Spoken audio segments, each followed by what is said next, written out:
Bien, chicos, bienvenidos otra vez y buenas noches a Premedicina, su clase. En esta ocasión vamos a continuar viendo lo que es el transporte activo de membrana. Bien, esto principalmente vimos la parte de ayer de lo que era el transporte pasivo. ¿Sale? Recordemos que la diferencia más grande entre cada uno de estas de transportes de membrana, ¿sale? Es que el transporte pasivo no necesita energía y el transporte activo necesita energía y específicamente necesita una molécula que pues, todo el mundo conoce y esa molécula se conoce como ATP, ¿sale? ATP. Así, ATP, ¿sale? Entonces, principalmente, ¿qué nos dice este transporte activo? Dice, dice,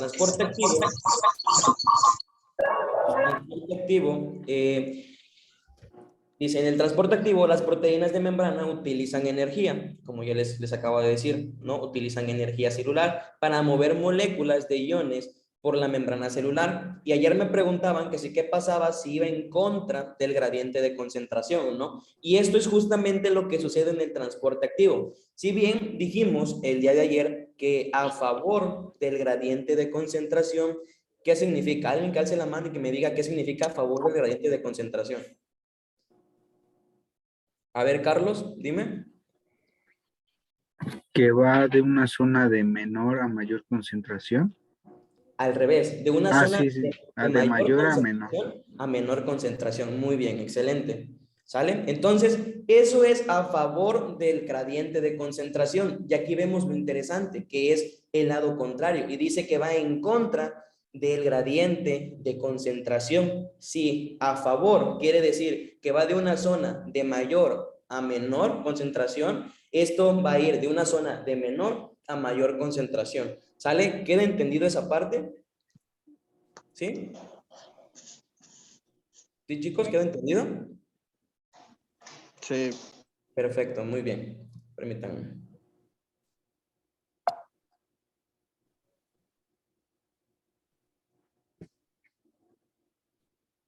Bien, continuamos entonces. Lo siguiente, estábamos hablando de un transporte mediado por bombas y esta es una de las principales maneras en las que se va a transportar específicamente las partículas, ¿no? En este caso. Principalmente, ¿qué es lo que sucede y qué es lo que debemos de conocer en este transporte específicamente? Dice, el proceso de transporte en el que se utiliza energía celular. Recordemos, un transporte activo requiere energía, principalmente para que podamos movernos directamente. Dice, para mover moléculas de una zona de baja concentración a otra concentración más alta. ¿Eso qué quiere decir? Que va en contra del gradiente de concentración, lo que les acabo de decir también. La principal bomba que todo mundo debe de conocer o que todo médico debe de conocer es la bomba sodio-potasio, ¿sale? La bomba sodio-potasio. Y aquí algo importante o algo que les pueden preguntar en su examen y algo que debemos de saber todas las personas, en este caso del ámbito de la salud claramente, es de que el potasio, en este caso, está en una zona extracelular principalmente y el sodio específicamente lo vamos a encontrar en una zona intracelular. ¿Sale? Y aquí lo que ocurre es un intercambio específicamente de estos elementos. ¿Con qué finalidad? Normalmente la célula se puede llegar a deshidratar, ¿sale? O se puede llegar a hidratar de mucho. Por favor, chicos, con su micrófono. Ahí está. Bien, entonces les decía, en este caso, cuando la célula directamente se puede llegar a hidratar o se puede llegar a deshidratar, todo va a depender de acuerdo a la cantidad de sodio que va a llegar a tener. Por favor, chicos, ahí en la pantalla, por favor, para que no rayen, que lo puedan borrar tantito. Gracias. ¿Sale? Principalmente, como les digo, es un intercambio específicamente de moléculas, en la cual, en este caso, partículas, en específicamente como lo es el potasio, van a entrar y van a entrar específicamente dos partículas de potasio, ¿sale? Y en este caso, en el lado contrario, de una zona intra a una zona extracelular, lo que es el sodio va a salir y con ella se van a llevar 3 moléculas o 3 partículas de sodio. Al final de cuentas, así funciona y eso es la finalidad de esta bomba específicamente. Pero ahora bien, voy a explicarles cómo es la función en específica, ¿no? ¿Sale? Chicos, por favor, ahí el que rayó, por favor, si puede, si es tan amable de, por favor, borrarlo, te los agradecería mucho. ¿Sale? Pero continuamos directamente con lo que es esto específicamente. Como les digo, las 3 moléculas, aquí vemos las 3 moléculas de sodio están en una zona intracelular, ¿sale? Esta zona intracelular específicamente, ¿qué es lo que va a pasar o qué va a pasar con ella? ¿Sale? ¿O qué es lo que sucede específicamente? Les dije, van a moverse de una zona intracelular a una zona extracelular, pero específicamente se mueven con la ayuda de ¿qué? De energía. En este caso conocemos al ATP como adenosín trifosfato, es decir, una adenina con 3 grupos fosfatos. Ahora bien, a esto se le conoce como la molécula de energía. Y veamos acá, el transportador o la proteína de canal, veamos que tiene la misma forma. Y ayer les dije que la selectividad específicamente o se daba específicamente, ¿por qué? Por lo que era la forma, por lo que era el diámetro, por lo que era la carga de la partícula, ¿sale? O el ion, en este caso, el sodio, recurre y tiene específicamente la forma, el diámetro y la positividad, ¿no? Que requiere. Y aquí podemos ver cómo la proteína de canal tiene específicamente esas zonas para las 3 moléculas de sodio. Entonces, las 3 moléculas de sodio se insertan en lo que es la proteína de canal para que se abra en la zona extracelular que necesita energía. Y al unirse, va a dejar específicamente una molécula de fosfato. Al dejar una molécula de fosfato, ¿qué es lo que sucede? Ya no vamos a tener ATP, vamos a tener ADP, ¿sale? Cambia. Es decir, ya no vamos a tener adenín trifosfato, sino que vamos a tener adenín difosfato, es decir, 2 grupos fosfatos específicamente. Cuando esta partícula de fosfato queda en la proteína de canal, ¿qué es lo que sucede? Se abre en la zona extracelular y así es como el potasio se libera. Ahora bien, cuando esta misma molécula de fosfato queda en la zona específicamente de la proteína de canal, ¿qué sucede? Las moléculas de potasio entran, ¿no? Entran en la proteína de canal. Y al liberarse ese grupo fosfato, sale esa molécula de energía específicamente que puede entrar específicamente a la zona intracelular, ¿sale? Entonces, les pregunto, ¿queda claro? En el chat, por favor, pueden ir poniendo.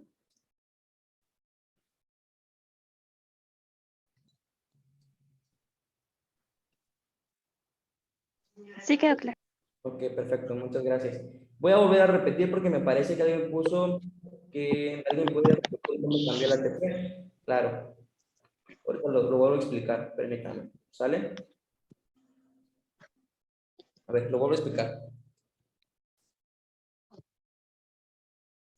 El sodio es extracelular. Sí, o sea, el sodio inicia en la zona intracelular, posteriormente se va a una zona extracelular. Se los vuelvo a explicar, ¿sale?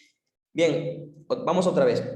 Principalmente la bomba sodio-potasio lo que hace principalmente es un intercambio de partículas, es decir, principalmente el sodio lo vamos a encontrar en la zona extra, ¿sale? En la zona extracelular y el sodio lo vamos a encontrar en la zona intracelular, ¿sale? Entonces, el potasio al estar en una zona extracelular, vamos a moverla a una zona intracelular y por el lado contrario, el sodio va a mover 3 partículas de la zona intracelular a la zona extracelular, siguiendo el mismo orden de en contra del gradiente de concentración, ¿sale? En este caso, las 3 partículas de sodio, como les digo, se van a unir por la selectividad en lo que es la proteína de canal, que a esto se le conoce como ATPasa de sodio, potasio, ¿sale? Al unirse específicamente las moléculas de sodio en esta zona, ¿sale? Ahí vemos cómo tiene la misma forma, ¿sale? El ATP se va a unir ahí, ATP se une. El nombre largo del ATP se conoce como adenín trifosfato, es decir, una adenina con 3 grupos fosfato. Ahora, ¿qué sucede? Para que la zona extracelular se abra, el ATP necesita dejar un grupo fosfato en la proteína, ¿sale? Aquí vemos cómo ya dejó un grupo fosfato. Ahora, ahí es cuando sucede el cambio de ATP a un ADP. ¿Qué pasa? Se convierte en un adenín difosfato, es decir, que tiene 2 grupos fosfato. A toda prisa. Por favor, chicos, el micrófono por ahí. A alguien y corrió para llamar a su agente de bienes raíces. Mientras estaba parado. Creo que ya, a ver. Entonces, vamos sobre lo mismo. Les dije, al dejar la molécula de ATP en esta zona, la molécula de fosfato, ¿qué es lo que sucede? Se convierte de ATP a un ADP. Y al convertirse en ADP, deja su partícula específicamente en la zona de la proteína de canal. ¿Y qué sucede? En la zona extracelular se abre. ¿Para qué? Para que el sodio específicamente salga. Aquí vemos cómo sale a la zona extracelular y vemos cómo el potasio entra a la proteína de canal. Y la proteína de canal, al soltar o al separar específicamente el grupo fosfato, se abre en la zona intracelular. ¿Para qué? Para que entre el sodio específicamente, el potasio, perdón, el potasio. Entonces, ¿queda más claro? Ahora sí. Carlos, dime. Profesor, y después de que ese grupo fosfato ya se libera, ¿cómo se vuelve a unir al ADP para volver a...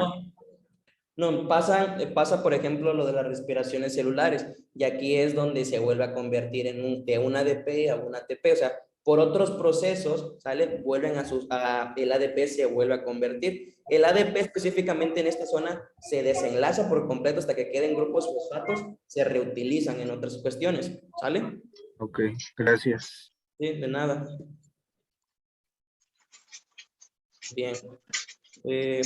Dime, ¿quién alzó la mano? Avi, ¿me parece? Sí, una pregunta. Entonces, ADP sería el transporte y ATP sería la respiración. Sí, ajá, en esta cuestión sí, también podríamos tomarlo de esa manera, claro, también.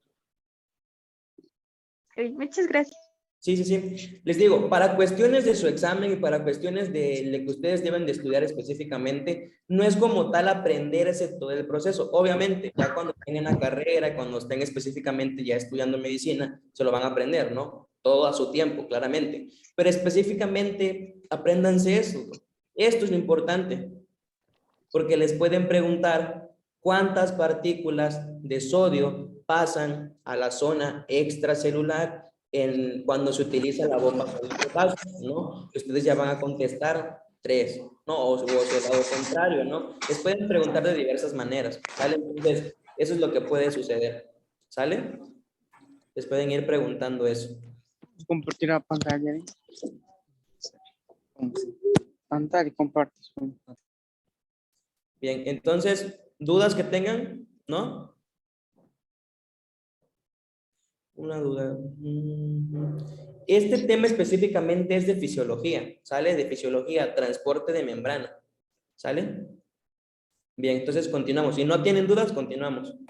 Bien, ahora bien, vamos a ver esta parte importante de que el día de ayer me preguntaban también que sí, qué pasaba con la membrana, ¿no? Específicamente. Y les dije aquí que habían 2 procesos, que eran la endocitosis y la exocitosis, pero ahorita vamos a entender esto específicamente. Como es un transporte mediado por vesículas, aquí también vamos a necesitar energía específicamente, ¿no? Si necesitamos energía, ¿qué es lo que sucede? Vamos a específicamente la membrana tiene que absorber y tiene que eliminar o desechar específicamente a lo que son ciertas partículas. En este caso, la endocitosis. La endocitosis es simplemente el hecho de que la membrana celular, ¿qué es lo que hace? Va a englobar a una partícula muy grande que no puede atravesar la membrana, pero que sí la va a ocupar. O sea, si la membrana ocupa esa partícula que es muy grande, la va a englobar y la va a comer, ¿sale? Y específicamente vamos a encontrar tres procesos.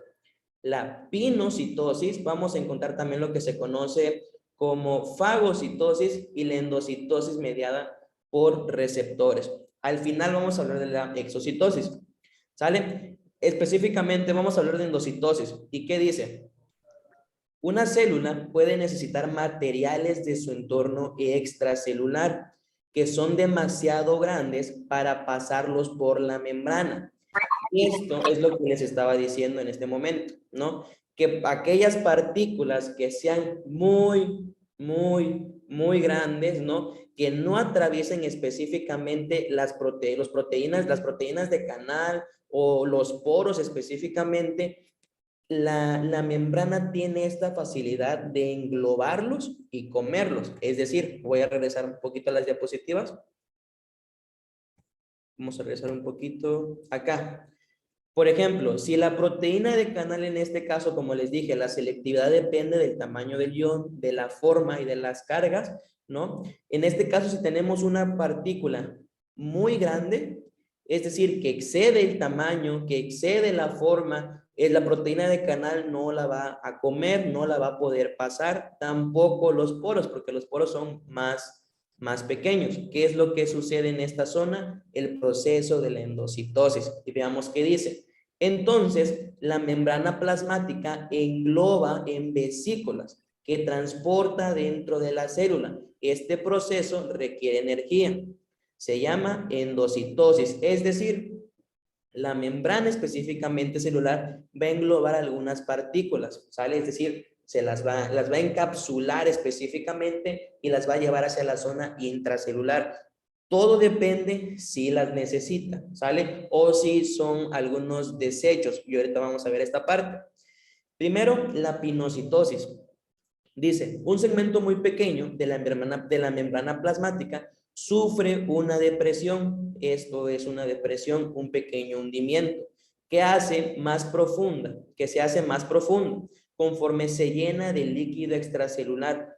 Y esto es lo importante, que la pinocitosis específicamente se va a llenar, la vesícula se llena específicamente de fluido o líquido extracelular y sigue hundiéndose hasta estrangularse, es decir, hasta que se cierra. Veamos aquí cómo la vesícula se empieza a formar apenas y en la cual solamente hay un pequeño mililitros, ¿no? De lo que es el líquido o fluido extracelular.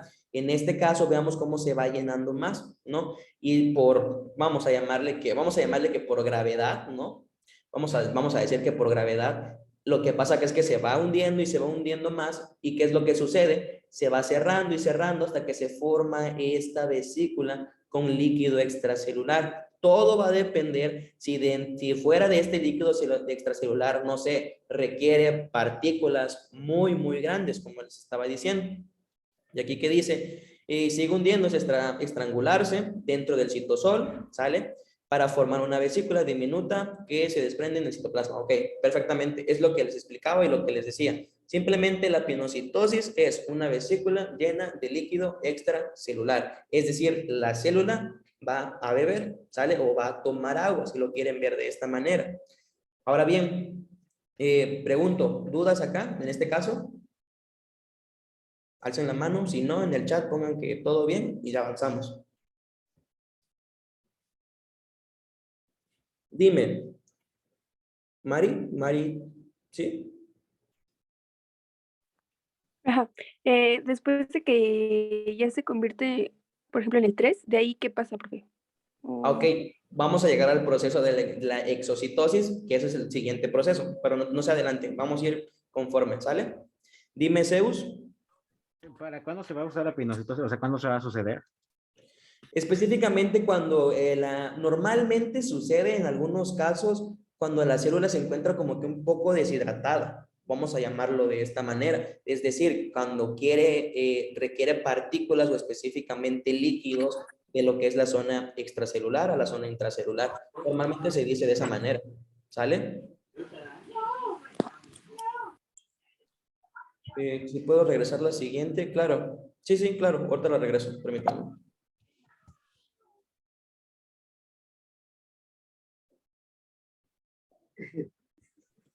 Ok, ya. Bien. Ahora, entonces, supongo que ya no hay más dudas, ¿no?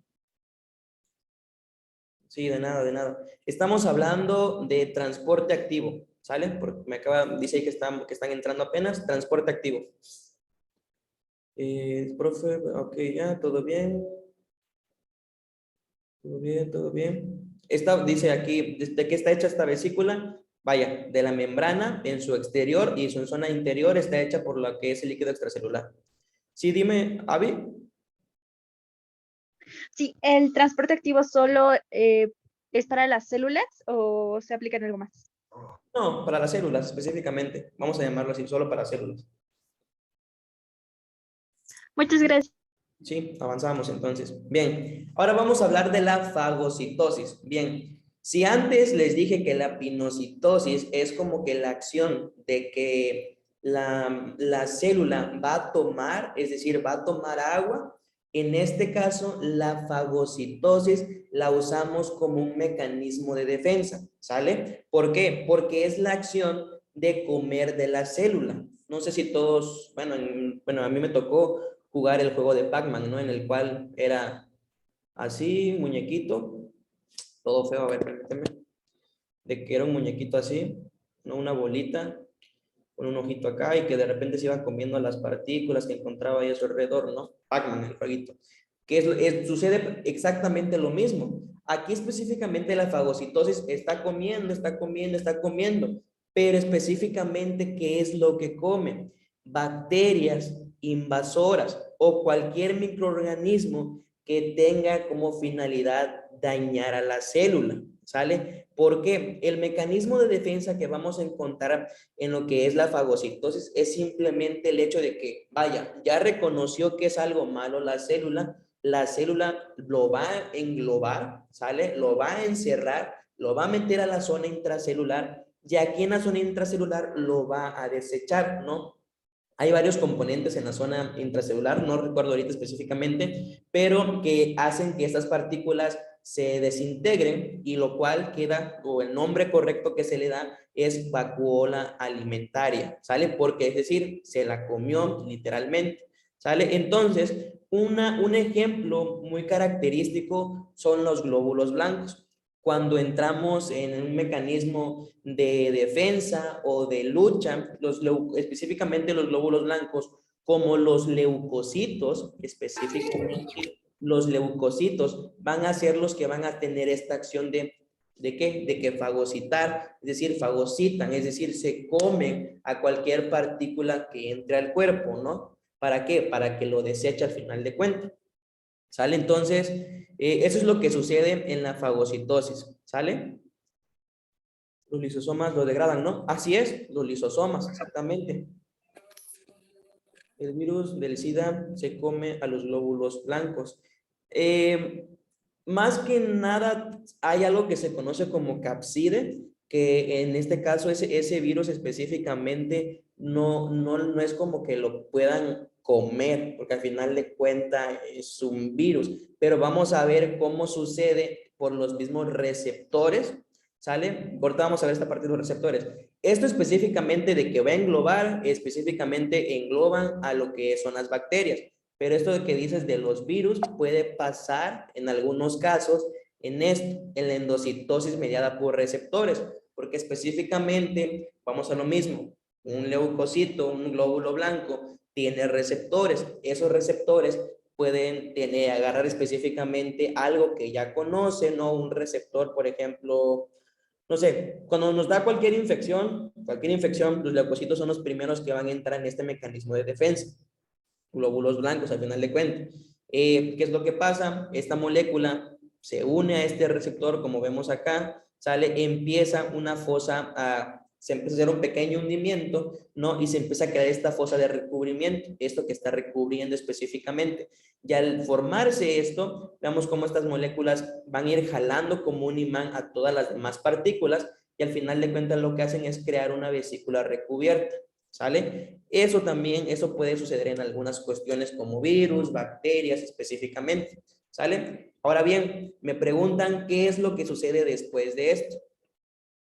Lo que sucede es un proceso que se conoce como exocitosis. Vamos a ver qué dice acá. Muchas sustancias pueden ser sacadas de la célula a través de un mecanismo que sería inverso a la endocitosis. Es decir, la endocitosis es que la célula coma e introduzca algo a la zona intracelular, y en este caso es por lo contrario, que ya comió algo, ya lo desintegró, ahora lo tiene que eliminar. Y dice, y que recibe nombre de exocitosis, ¿sale? Las proteínas son sintetizadas siempre que el interior de la célula, pero algunas de ellas reciben, bueno, eso no lo tomen en cuenta, pero al final de cuentas, eso es lo que sucede. Si ya tenemos lo que es la vesícula recubierta, ya tenemos la vacuola alimentaria, ya tenemos la vesícula con fluido extracelular, ¿qué es lo que sucede? Si ya lo utilizó en la zona intracelular, les digo, si la zona intracelular o la célula lo requiere, si es algo bueno, lo va a ocupar y probablemente ya no lo elimine. Pero si es algo malo, como en el caso de una bacteria, cuando queda una vacuola alimentaria, la misma, en este caso, se desintegra en esta zona y posteriormente lo que sucede es que la misma membrana específicamente lo lleva hacia lo que es la zona extracelular, se unen y posteriormente explotan, ¿no? Así, explotan y queda listo, ¿sale? Entonces, eso es la endocitosis y la exocitosis, ¿sale? Son mecanismos del transporte activo de una célula. ¿Queda entendido?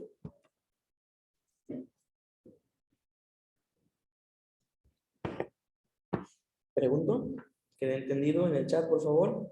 ¿Puede repetir lo de exocitosis? Específicamente exocitosis, ¿quieren que repita? Sí, ok, claro. Sí, por favor. Sí, ahorita repito, ok, perfecto. ¿Y quién alzó la mano? ¿Quiere hablar? ¿El que alzó la mano? Dime. Entonces, ¿la exocitosis es cuando explota? Ajá, ¿En sí? simplemente, sí, específicamente. Vamos a decir que es cuando la vacuola alimentaria o lo que gustes, ¿no? Llega a la zona específicamente de la luz y revienta, ¿no? Es como una burbujita al final de cuentas. Dime, Zeus. La endocitosis es para meter y la exo es para sacar. Exactamente, así es. Bien, entonces voy a repetir exocitosis. Específicamente dijimos que la endocitosis es un mecanismo en el cual las partículas entran, ¿no?, a la zona intracelular. En este caso vamos a hablar de lo inverso. La exocitosis saca partículas, ¿no?, que ya desintegró o que ya utilizó, ¿no? Por eso les digo que todo depende de que si la célula requiere las partículas de gran tamaño específicamente, ¿no? Si quiere partículas de gran tamaño, lo que hace es endocitar, ¿no? Fagocitar algo específicamente o pinocitar algo y lo va a desechar en la zona intracelular. Pero ahora bien, si es una vacuola alimentaria, como en el caso de una bacteria, como vemos acá, queda la vacuola alimentaria con la bacteria adentro de esta vacuola hay más sustancias, les digo, ahorita no me acuerdo específicamente, pero ¿qué es lo que pasa? Que se desintegra, como en el caso acá, se está desintegrando específicamente, llega con un movimiento hacia la zona de la membrana plasmática y posteriormente la membrana plasmática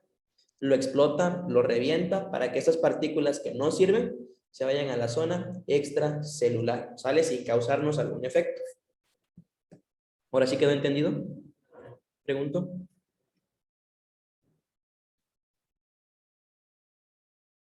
¿Qué pasaría si no se liberara? Ok, si no se libera, ¿eso qué quiere decir? Que la célula sí va a requerirlo, ¿sale? En el caso de que no pudiéramos como que desechar una bacteria específicamente o un virus o lo que ustedes quieran, empezaría el proceso de las enfermedades, ¿sale? Ok, perfecto. Entonces, bien, esto es la parte de fisiología, ¿sale? A ver, ¿alguien quiere hablar? ¿Dana? ¿Dana Fuentes? Sí, la exocitosis es específica para ciertas células como los leucocitos o todas las células lo pueden desarrollar. La mayoría de las células, la verdad específicamente, ahorita te puedo decir que sí, la mayoría de las células tienen estos dos procesos de endocitosis y exocitosis.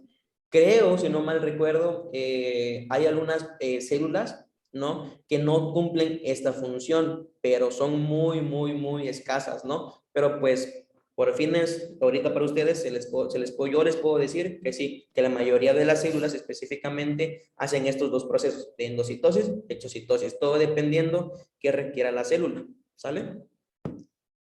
Muchas gracias. Sí, de nada. Bien, esta parte de la fisiología la hemos terminado, ¿sale? Me voy a adelantar un poquito y vamos a hablar un poco de las biomoléculas para entrar en contexto, porque pues, para que no nos gane el tiempo, ¿sale? Entonces, permítanme. Vamos a hablar un poquito de las biomoléculas de manera rápida. Voy a regresarme un poquito.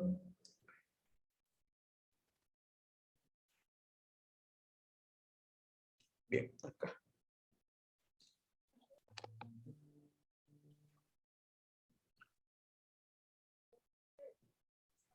Bien, vamos a empezar a hablar ahora de lo que son las biomoléculas.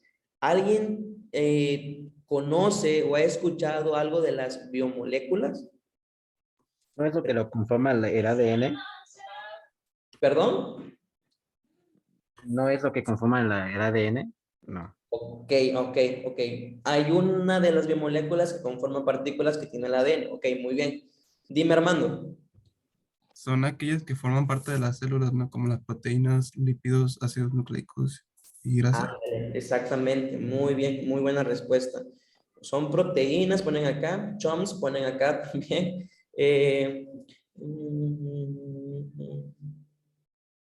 Bien, son proteínas y carbohidratos, lípidos y ácidos nucleicos, muy bien, moléculas básicas de la vida, excelente, muy buena respuesta. Alemán, Cruz, Carla, dime. ¿O ya no?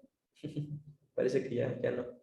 Bien, biomoléculas. Específicamente podemos partir del hecho de que podemos dividir la palabra bio de vida, moléculas, no específicamente algunas moléculas.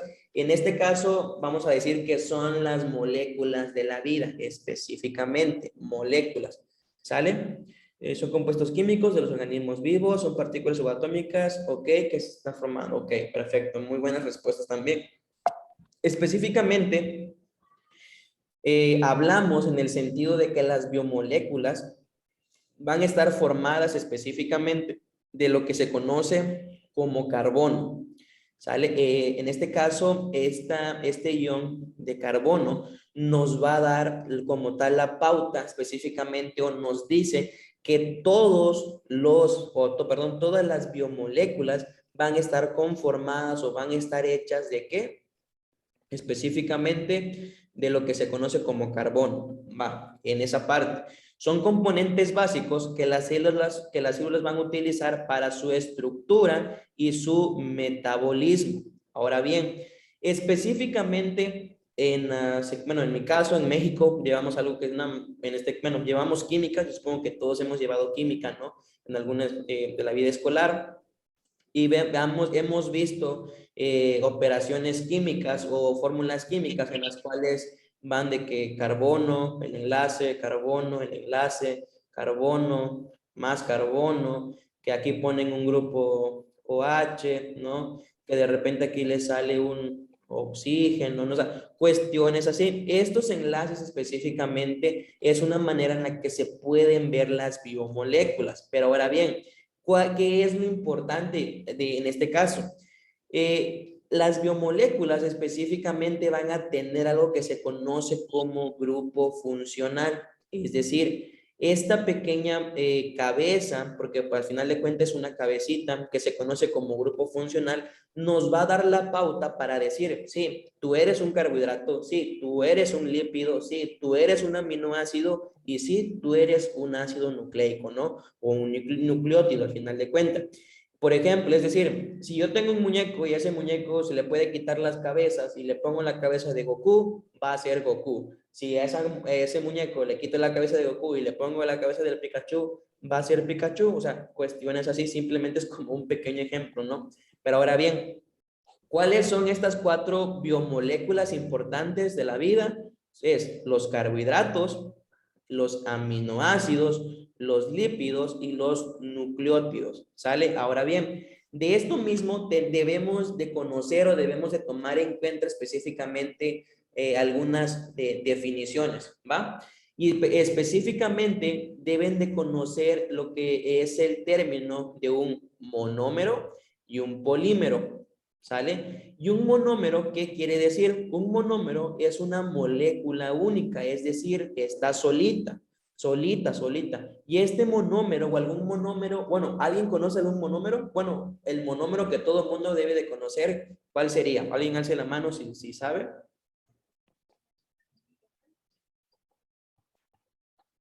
Muy bien, Armando, dime. La glucosa. La glucosa, excelente, muy buena respuesta. La glucosa, ¿sale? La glucosa específicamente es un monómero. Ahora bien, ¿qué es un polímero? Un polímero específicamente ya es una molécula o una estructura compleja de mayor tamaño. ¿Y qué sucede o qué nos da a entender esta parte?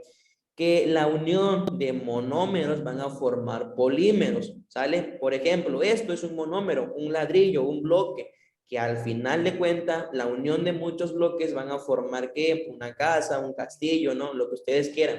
Y lo mismo pasa con los elementos. En este caso, si la glucosa es un monómero y a este monómero se le agrega otra glucosa, otra glucosa, otra glucosa y otra glucosa, ¿qué es lo que sucede? Se convierte en un polímero.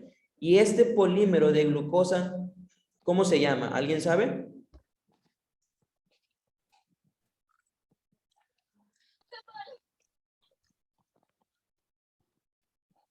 ¿Alguien sabe? ¿No? Bien, ahorita diabetes, no. Ahorita voy a regresar la diapositiva para que lo tomen captura. ¿Me están pidiendo ahí? Maltosa. No. La maltosa es otra cosa, pero ahorita vamos a ver, ahorita les digo. ¿Sale? Glucólisis, no. Glucagón, muy bien. Glucagón, glucógeno. Glucagón también puede ser, pero glucógeno es lo importante en este caso, ¿no? Muy bien. ¿Ya le tomaron captura para que avance?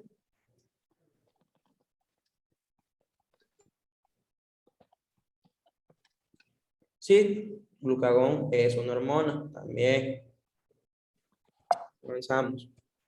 Entonces, yo me fui por lo que dijeron de glucagón, específicamente lo vi y les dije que sí estaba correcto, pero no, perdón. Lo correcto es glucógeno. Glucógeno.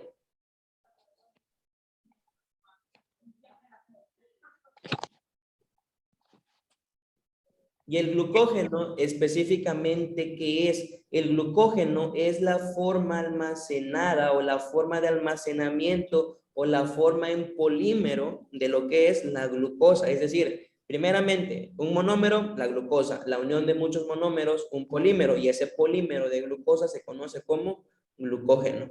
¿Sale? Bien, avanzamos. Vamos a conocer específicamente a los carbohidratos.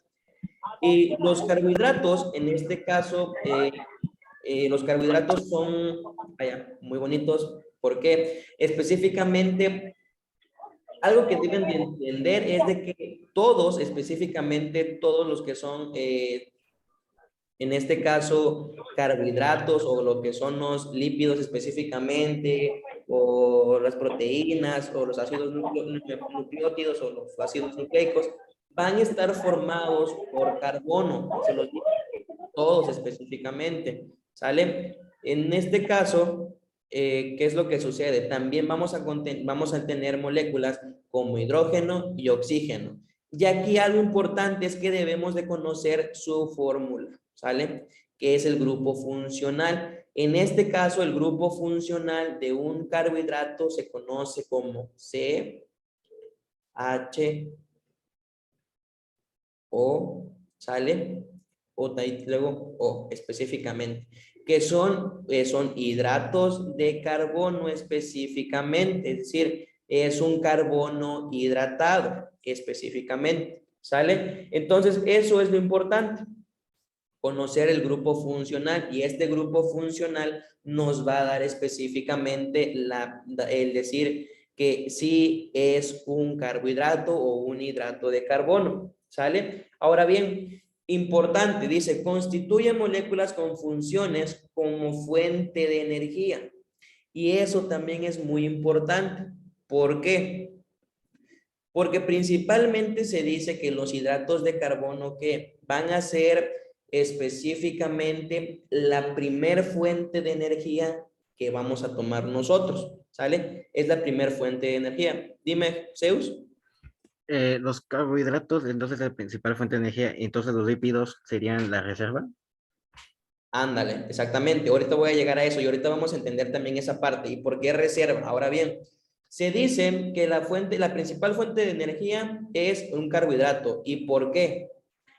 Porque específicamente los carbohidratos se pueden disolver o se pueden, el ser humano, específicamente nosotros, podemos desintegrar o absorber su energía más rápido, es decir, se desintegran más rápido y es por eso que como fuente de energía los carbohidratos son los principales, exactamente, son hidrosolubles. Ahora bien, por ejemplo, cuando, no sé, vamos o van al gimnasio, supongo algunos, la mayoría, ¿no? ¿Qué es lo que sucede? Estás haciendo piernas y de repente te sientes mal, te mareas. ¿Qué es lo que está pasando? Te está bajando la glucosa, ¿no? Te empiezas a poner de que pálido. Lo único que necesitas es respirar y específicamente fuente de energía. En este caso, los que van al gimnasio, ¿qué es lo que les dan cuando nos empezamos a sentir mal? Un dulcecito, ¿no? De que tengo un dulcecito o un chocolatito y con eso te recuperas. ¿Y por qué? Porque son fuentes de son carbohidratos específicamente que lo que va a pasar es de que se van a absorber de una manera muy rápida, al contrario de los lípidos, pero ahorita llegamos a los lípidos y si no me da tiempo, se los voy a decir, se los digo cuando más adelantito, ¿va? Pero eso es lo importante, que sepan que los carbohidratos es la principal o el número 1 específicamente en fuente de energía. Ahora bien, tenemos clasificaciones y estas clasificaciones van a depender del número de carbono, ¿va? Número de carbonos y específicamente todo va a depender de la línea media en el que el carbono se encuentra. Específicamente podemos tener 3 carbonos en la línea media, como podemos ver aquí, 1, 2, 3, y estos 3 se van a conocer como triosa. Si tenemos específicamente 4 carbonos, se van a conocer como tetrosas. Ahora bien, si tenemos 5, se conoce como pentosas. Ahora, la pentosa que todo mundo deben de conocer es la ribosa. ¿Sale? Ribosa, se los pueden preguntar. Ahora bien, si tenemos 6 carbonos específicamente en las cadenas, en este caso se conocen como hexosa. Y la hexosa, por elección que deben de conocer, es ¿quién? La glucosa, ¿sale? También está la galactosa, ¿sale? Que son formas en las que podemos ir conociendo a las hexosas. Ahora bien, pasamos a la siguiente clasificación. Dime, Zeus. La glucosa sería como un tipo de carbohidrato, ¿no? Ándale, sí, también. Ahora bien, en las clasificaciones, los grupos vamos a definirlos por los grupos funcionales, es decir, por las cabezas, como les estaba diciendo. En este caso, veamos aquí, tenemos una cabeza específicamente de una aldosa, ¿sale? Del grupo aldehído específicamente. Y aquí en el centro encontramos a la cabeza funcional, sale de lo que son las cetosas, sale o el grupo cetosa o la cetona. Específicamente si encontramos una aldosa, que específicamente tenemos el grupo funcional de una aldosa y vemos que en su enlace, en sus cadenas, tiene 6 carbonos, como vemos acá, podemos decir que es la glucosa. Y el nombre correcto, la unión de la aldosa con una hexosa se conoce como una aldohexosa. Y lo mismo sucede. Si vemos que en la cetosa tiene su grupo, encontramos el grupo funcional y vemos que tiene 6 carbonos, podemos ir pensando en la cetohexosa. Y una cetohexosa específicamente es la fructuosa. ¿Sale? ¿Sí? Avanzamos entonces, a ver. Las siguientes clasificaciones es específicamente lo de el número de carbohidratos. Y aquí hablamos de monosacáridos, disacáridos y polisacáridos. Uno de los principales monosacáridos que deben de conocer, ¿quién es? La glucosa. ¿Sale? La glucosa. Dime, Valeria. ¿Querían hablar? ¿Alguien quiere hablar? ¿No? Ok. Ahora bien, el monosacárido de elección es la glucosa, pero también necesitamos conocer a los disacáridos y los disacáridos que les pueden preguntar en su examen o los disacáridos que deben de conocer, ¿quiénes serían? ¿Alguien sabe?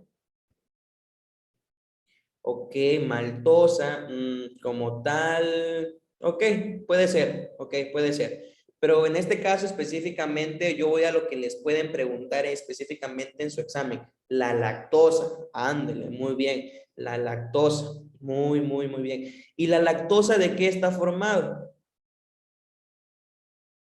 Dime, Valeria. Ay, galactosa.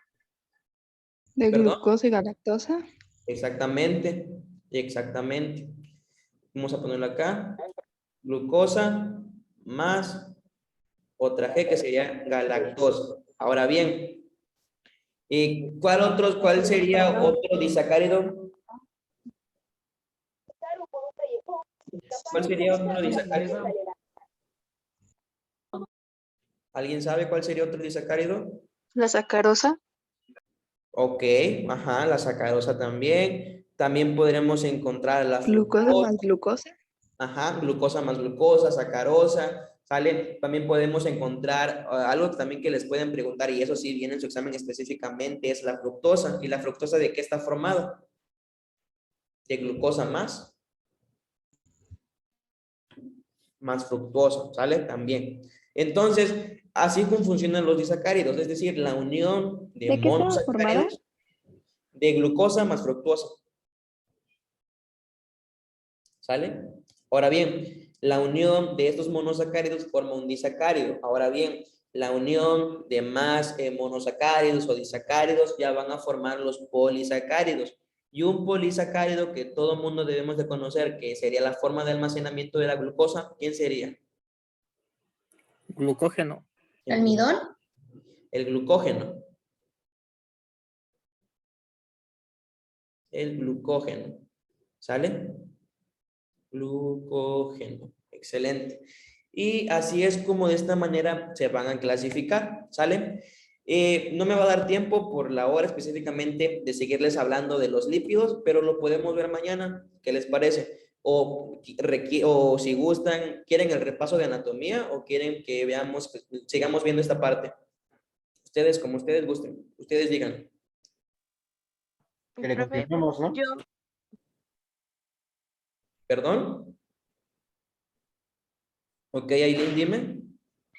Yo sí me gustaría abordar la parte del tema del día de hoy porque sí tuve problemas para entrar a la clase, entonces traté de escuchar lo que pude y apuntar algunas dudas. Ok, muy bien. A ver, entonces, a ver, vamos a hacer algo. Voy a quitar la pantalla. Lo vamos a hacer por votaciones. Permítanme, a ver. A ver. Voy a tener también la grabación.